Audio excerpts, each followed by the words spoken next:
This is a CNN Newsroom special edition with Brooke Baldwin. Substituting this morning, Ellen Saganiak. Good morning.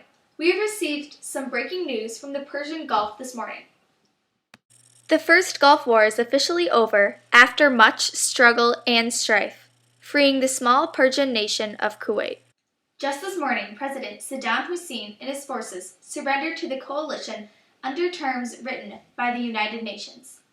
The United States and their fellow forces from Saudi Arabia, United Kingdom, Egypt, France, Syria, and others fought Saddam Hussein and his harsh and fierce army.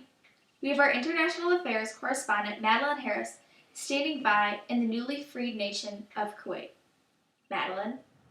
This war has been such a long and ruthless time for the citizens here in Kuwait and other surrounding nations in the Persian Gulf. President Saddam Hussein wants his way, and as he has demonstrated in Iraq's past 2 wars, he will stop at nothing to get it. The undecided Iran-Iraq war left Iraq indebted with $80 million to Kuwait due to the huge investment Iraq made in its military. To add to Iraq's now weak economic status, the surrounding Persian Gulf countries lowered the prices of their oil, the biggest economic income for all Persian countries.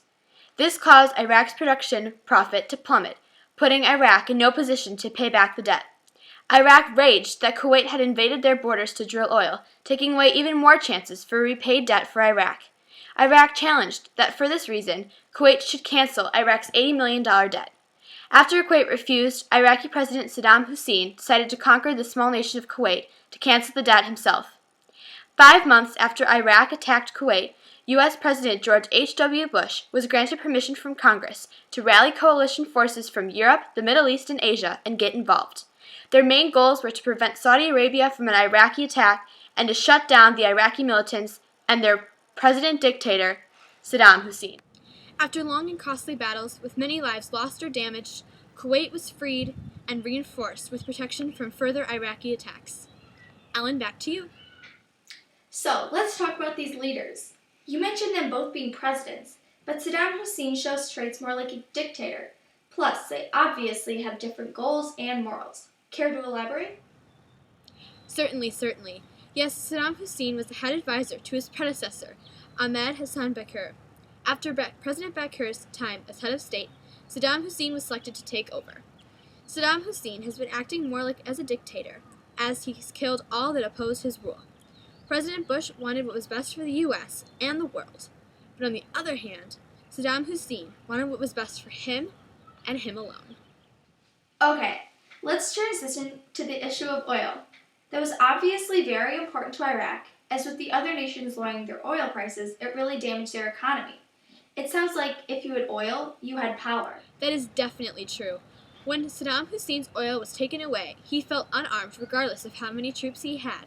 So much so, he felt it was necessary to attack. There were obvious competing views of power and morality here. Saddam viewed power as oil and a massive supporting group behind him. George Bush and other coalition leaders viewed power as standing up for what is right and just.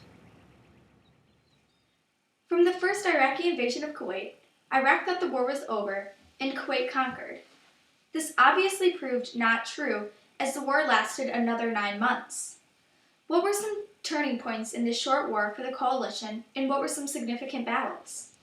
Well, the real war started with the Operation Desert Storm, a coalition-led strategy to force Iraqi troops out of Kuwait and surrounding Persian countries.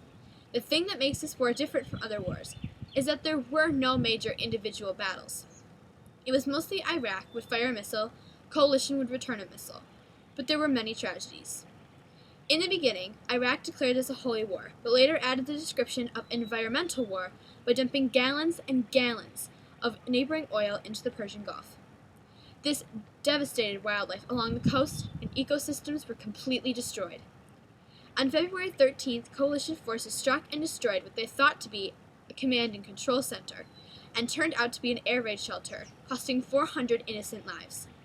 Then, on February 26th, the biggest tragedy of all was the Highway of Death. This was an airstrike by the coalition forces onto the armed and retreating Iraqi troops, leaving over 10,000 Iraqi militants dead.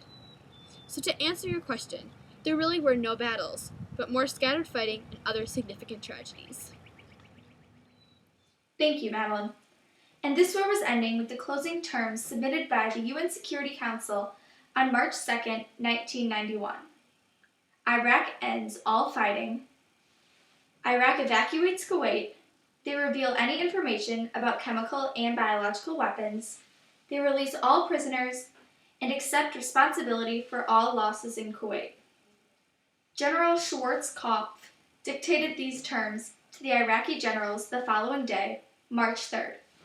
At this point, Iraq had lost 60,000 soldiers as prisoners and thousands more died.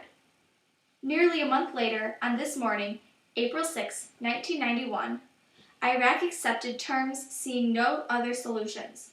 As we speak, Iraq forces are making their way out of Kuwait, and U.S. cargo aircraft are taking in supplies for the Kurds to restore and rebuild their bombed and demolished nation. Other U.S. troops divisions are working to help the Kurds find protection from further Iraqi attacks. Well, that is all the time we have this morning on our special edition of CNN Newsroom about the 1990-1991 Gulf War. We hope to see you back here tomorrow and have a super sparkly day.